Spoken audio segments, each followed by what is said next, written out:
हाय, light chapter में problem है, tension मत लो। रिफ्रैक्टिव इंडेक्स में फंसते हो ना, साइन कन्वेंशन पॉजिटिव नेगेटिव कब कहां क्या लगाना है पल्ले नहीं पड़ता ना। मिरर फॉर्मूला के न्यूमेरिकल में कब कौन सी वैल्यू कौन सा फॉर्मूला यूज करना है पल्ले नहीं पड़ता, कोई दिक्कत मत लो। 15 मिनट के अंदर तुम्हारे टीवी तुम्हें पूरा चैप्टर का रिवीजन करा देंगे, साथ साथ में एक आधा क्वेश्चन भी करा देंगे।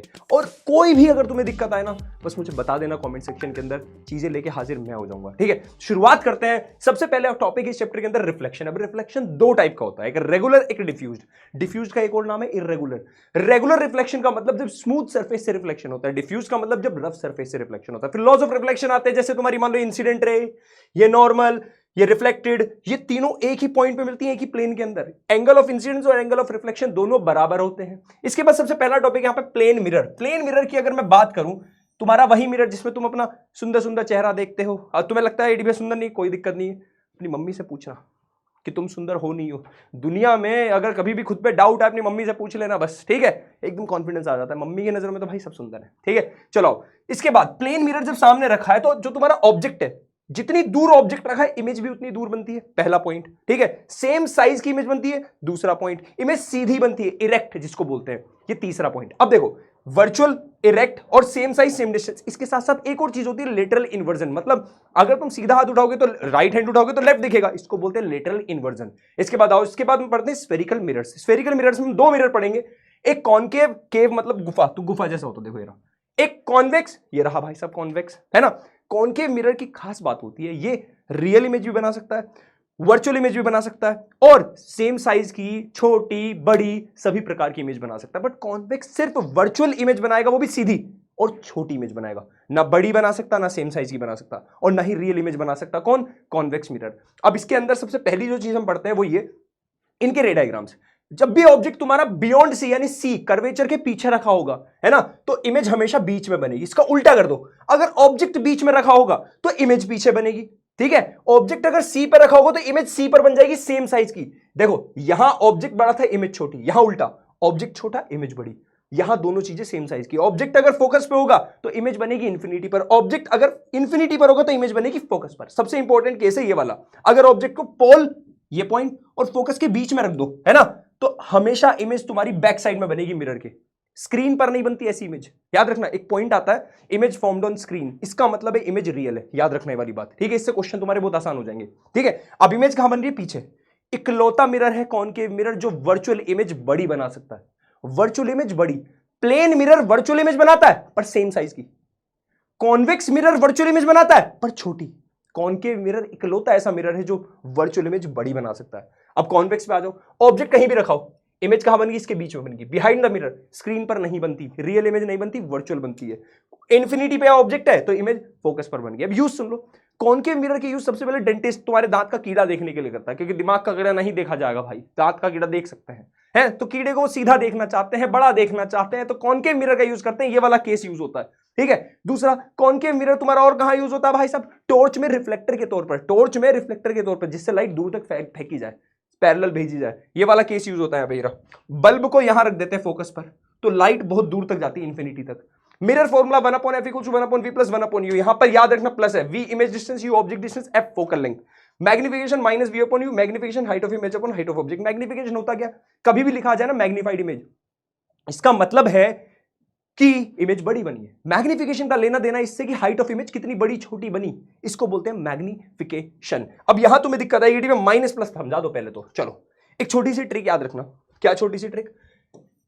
ये बना लेना कार्टेशियन प्लेन। ठीक है, जिधर ऑब्जेक्ट रखा होता है, तुम्हारे सिलेबस में ज्यादातर ऑब्जेक्ट इधर रखा मिलेगा, मान लो मिरर है, जिधर ऑब्जेक्ट रखा होगा उस साइड को हमेशा तुम्हें नेगेटिव साइड मान लेना है। अब कैसे याद रखोगे? ये साइड हुई लेफ्ट, लेफ्ट साइड, लेफ्ट मतलब एल से लूज याद रखो, लूज मतलब नेगेटिव, राइट साइड मतलब सही, सही मतलब पॉजिटिव याद रखो। तो जितनी चीजें लेफ्ट में होंगी सब नेगेटिव, जितनी चीजें राइट में होंगी सब पॉजिटिव। देख लो जरा एग्जांपल, इस वाले केस में जब तुम्हारा ऑब्जेक्ट, इस वाले केस में देखो, इस वाले केस में जब तुम्हारा ऑब्जेक्ट कहां रखा था? बियॉन्ड सी, लेफ्ट में, ऑब्जेक्ट डिस्टेंस नेगेटिव, इमेज भी लेफ्ट में, image distance negative, focal length इधर, फोकल लेंथ नेगेटिव। अब ये तो क्लियर होगी, लेफ्ट साइड में सारी चीजें नेगेटिव, ऊपर वाली चीजें positive, height of object positive, नीचे वाली चीजें negative, height of image negative. अगले केस में यहां देखो, लेफ्ट मतलब नुकसान मतलब नेगेटिव। ठीक है, ऑब्जेक्ट रखा है लेफ्ट में, ऑब्जेक्ट हमेशा नेगेटिव लेना है, ऑब्जेक्ट डिस्टेंस हमेशा नेगेटिव, ये फिक्स कर लो। ठीक है, ठीक है, नेगेटिव। ये रहा नेगेटिव। इस बार इमेज कहां बनी है? राइट में, तो देखो इमेज डिस्टेंस पॉजिटिव। क्या फोकल लेंथ इधर ही है? कॉनकेव मिरर की फोकल लेंथ नेगेटिव फिक्स है, लिख लो भाई। ऑब्जेक्ट डिस्टेंस नेगेटिव कुछ भी हो, चाहे मिरर का केस हो चाहे लेंस का केस हो, फिक्स है। ये जो मैं लेफ्ट राइट वाली चीज बता रहा हूं, लेंस में भी सेम कॉपी करनी है तुम्हें, वापस से साइन कन्वेंशन नहीं पढ़ना। इसके बाद आओ कॉन्वेक्स मिरर पे। ऑब्जेक्ट इधर रखा है लेफ्ट में, ऑब्जेक्ट डिस्टेंस तो नेगेटिव होना ही था, लेकिन इस बार एक केस है। फोकल लेंथ देखो जरा कॉन्वेक्स मिरर की, इसकी फोकल लेंथ लेफ्ट में ही है तो नेगेटिव, इसकी फोकल लेंथ राइट में तो focal length positive. Image distance भी इधर पॉजिटिव, हाइट ऑफ इमेज ऊपर, हाइट ऑफ ऑब्जेक्ट भी ऊपर, तो ऊपर वाली चीज है पॉजिटिव। अब कुछ क्वेश्चन ना इस मैग्निफिकेशन के कॉन्सेप्ट से बन जाते हैं। मैग्निफिकेशन अगर तुम्हें दो एग्जांपल दे रहा हूं, अगर -2 है, अगर +2 है, इसका मतलब क्या है बताओ?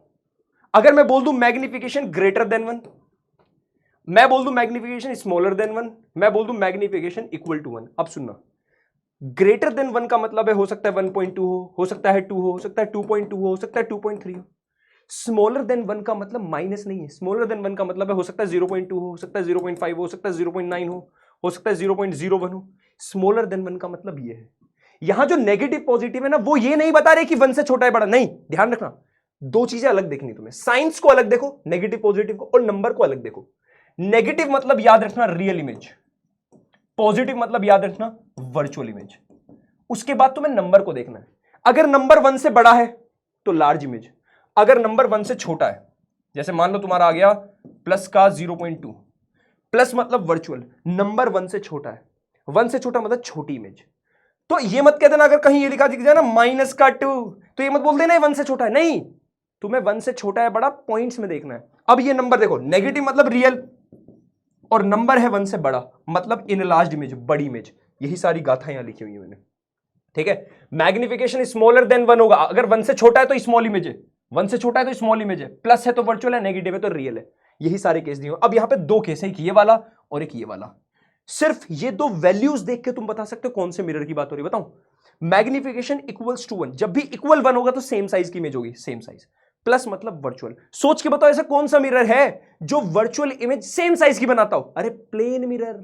इसी तरह मुझे इसका आंसर तुम लोग कमेंट में बताओगे कि मैग्निफिकेशन बड़ी है 1 से, यानी इनलार्ज इमेज, बड़ी इमेज है, पर प्लस मतलब वर्चुअल है। ये तुम बताओगे मुझे कमेंट सेक्शन के अंदर, देखते हैं भैया कौन बता पाएगा। चलो ठीक है, ये वाली बात क्लियर। आ जाओ रिफ्रैक्शन पर आते हैं। रिफ्रैक्शन क्या होता है? Bending of light. अब जब लाइट कभी भी एक मीडियम से दूसरे मीडियम में जाती है, जैसे हवा से पानी में आई, हवा से तेल में आई, हवा से ग्लास में गई, तो लाइट की स्पीड चेंज होती है। स्पीड चेंज होने की वजह से ना वो बेंड करती है, मुड़ती है, रास्ता बदलती है। इस फिनोमिना को बोलते हैं रिफ्रैक्शन ऑफ लाइट। अब सुनो, खुद से बताओ कॉमन सेंस से, अगर लाइट हवा से पानी में गई, कहां तेज चलेगी लाइट? हवा में फ्रीली चल रही है, पंछी बनू उड़ता फिरू मस्त, है ना। लेकिन पानी के अंदर क्या रुकेगी? रुकेगी थोड़ी स्पीड कम होगी, क्योंकि पानी थोड़ा सा, पानी के मॉलिक्यूल्स रोकेंगे उसे। तो इमेजिन करो यहां पर कौन भारी कौन हल्का, ऐसे सोचो। हवा हल्की, हवा में तेज स्पीड, तो जहां लाइट की स्पीड तेज उसको बोलते हैं रेयरर मीडियम, जहां लाइट की स्पीड स्लो उसको बोलते हैं डेंसर मीडियम। एक और एग्जांपल, वाटर और ग्लास, पानी और कांच, कहां तेज स्पीड? वाटर में। इस बार वाटर बन गया रेयर, कांच बन गया डेंसर, ठीक है।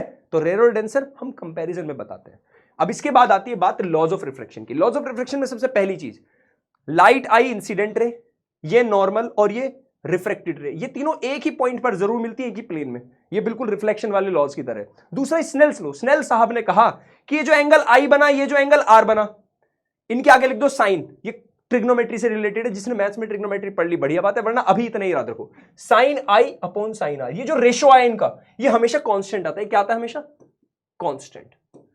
बाद में बताएंगे इस कांस्टेंट के बारे में क्या है। यह था तुम्हारा स्नेल्स लॉ। दो लॉज है तुम्हारे लॉज ऑफ रिफ्रैक्शन में। इसके बाद आओ, अगर लाइट कभी भी रेयरर से डेंसर में जाएगी, डेंसर में जाती स्पीड स्लो होगी, स्पीड स्लो होगी तो लाइट ऐसे बेंड हो जाती है अंदर की तरफ, स्लो हो जाती है ना, गिर जाती है नीचे, तो ये नॉर्मल की तरफ बेंड होती है, टुवर्ड्स नॉर्मल।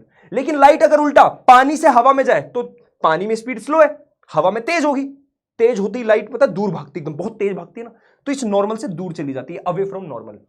इसके बाद आता है रिफ्रैक्टिव इंडेक्स। ये क्या चीज है? ये एक तरह का कंपैरिजन, एक तरह का मापदंड, एक तरह का मेजरमेंट है, जो बताता है कि लाइट कभी एक मीडियम से दूसरे मीडियम में जाते हुए कितनी तेज हो गई, कितनी स्लो हो गई है, कितनी बेंड हो गई, ये बताता है।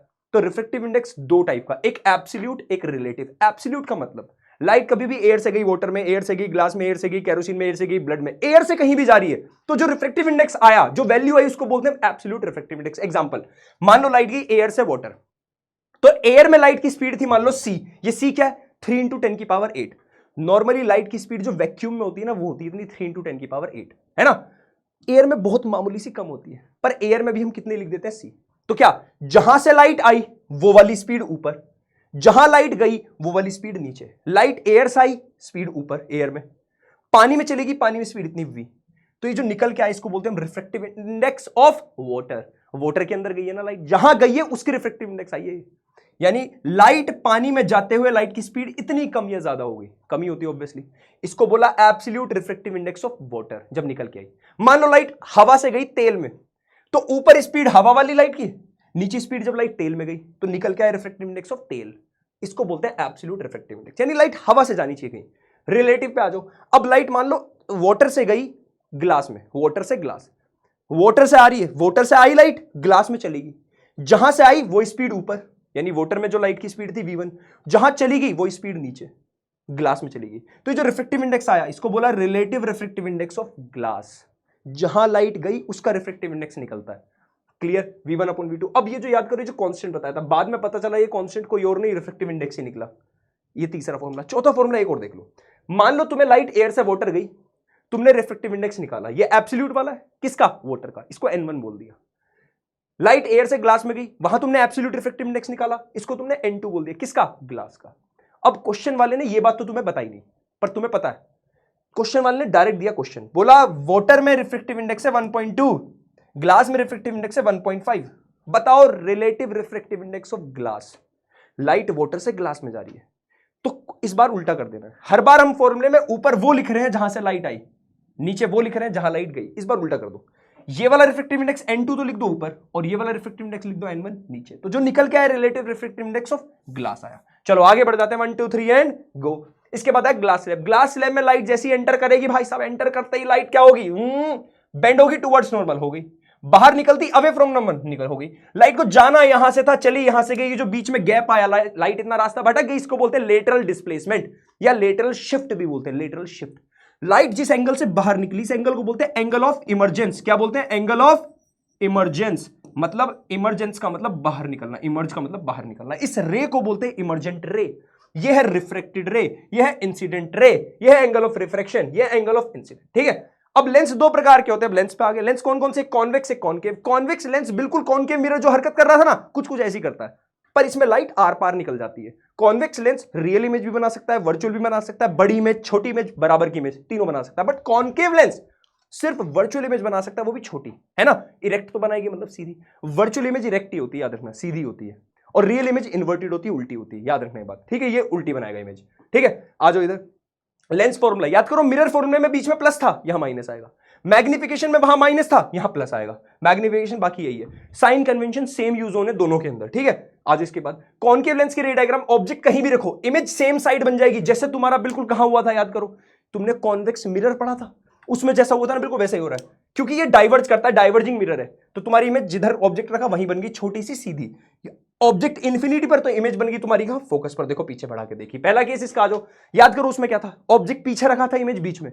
ऑब्जेक्ट पीछे रखा है, इमेज बीच में, इन दोनों के देखो, यारी ऑब्जेक्ट बड़ा, इमेज छोटी। इसका उल्टा कर दो, अगर ऑब्जेक्ट बीच में देखो, है ना, तो इमेज पीछे, ऑब्जेक्ट छोटा, इमेज बड़ी। ऑब्जेक्ट अगर 2f पर, वहां 2f की जगह c था। ऑब्जेक्ट अगर 2f पर, तो यहां भी इमेज 2f पर, सेम साइज की। ऑब्जेक्ट अगर फोकल लेंथ पर, इमेज इन्फिनिटी पर। ऑब्जेक्ट अगर इन्फिनिटी पर, तो ऑब्जेक्ट फोकल लेंथ पर। अगर ऑब्जेक्ट रखा है between f and optic centre बोलते हैं इसे, इनके बीच में, जैसे वहां कॉन्केव मिरर बीच में रखा था पोलर फोकस के, तो इमेज वर्चुअल बन गई थी। सिर्फ इकलौता वही केस था एक्सेप्शन, इसलिए लाल कलर से बना था। सेम यहां पे भी ऑब्जेक्ट अगर फोकल लेंथ तो इसके बीच में रखा, तो इमेज सेम साइज बन गई, देखो वर्चुअल और बड़ी, याद रखना, इरेक्ट, ठीक है। 1 2 3 and go. Power of lens क्या होता है, अगर लेंस बहुत मोटी है, लेंस मोटी है तो लाइट बहुत देर तक उसमें रहेगी, तो लाइट को वो ज्यादा मोड़ तोड़ सकती है ना, लेंस को मोड़ तोड़ सकती है ज्यादा लाइट, तो ज्यादा पावर है मतलब मोटे लेंस की। पर क्या होता है, इसकी फोकल लेंथ कम हो जाती है, ज्यादा मोड़ देगी तो क्या जल्दी बेंड कर जाएगी, तो फोकल लेंथ छोटी होगी। पतली सी लेंस है तो लाइट बहुत कम मुड़ेगी, तो ये फोकल लेंथ देखो ज्यादा होगी। तो यहां फोकल लेंथ ज्यादा, पावर कम, पावर ज्यादा, फोकल लेंथ कम। फॉर्मूला आया P = 1/f। पावर की यूनिट होती है डायरेक्टर, फोकल लेंथ को मीटर में ले लेना। अगर तुम कई सारे लेंस जोड़ के साथ में रखते हो, इसको बोलते हैं कॉम्बिनेशन ऑफ पावर। सबकी पावर निकालने, टोटल पावर ऐड कर दो, निकल जाएगी, ठीक है। आ जाओ भाई, इसके बाद एक क्वेश्चन देखो। एक ऑब्जेक्ट कह रहा है 2 सेंटीमीटर हाइट है, जिसकी height of object is 2 centimetre, 25 centimetre दूर रखा मिरर के। मिरर हमेशा ऑब्जेक्ट डिस्टेंस तुम्हें नेगेटिव ही लेना है।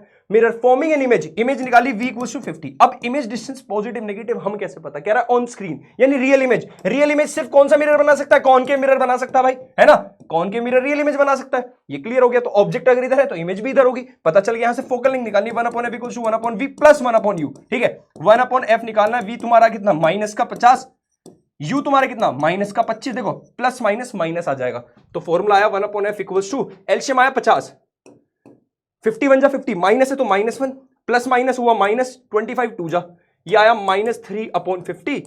तो अगर फोकल लेंथ निकाली इसको ऊपर भेजोगे तो ये भी ऊपर जाएगा -50/3। फोकल लेंथ भी देखो अपने आप नेगेटिव आ गई। अब जल्दी से इसमें मैग्निफिकेशन और इस क्वेश्चन को करके बताओ तो हम जाने। Okay tata bye bye.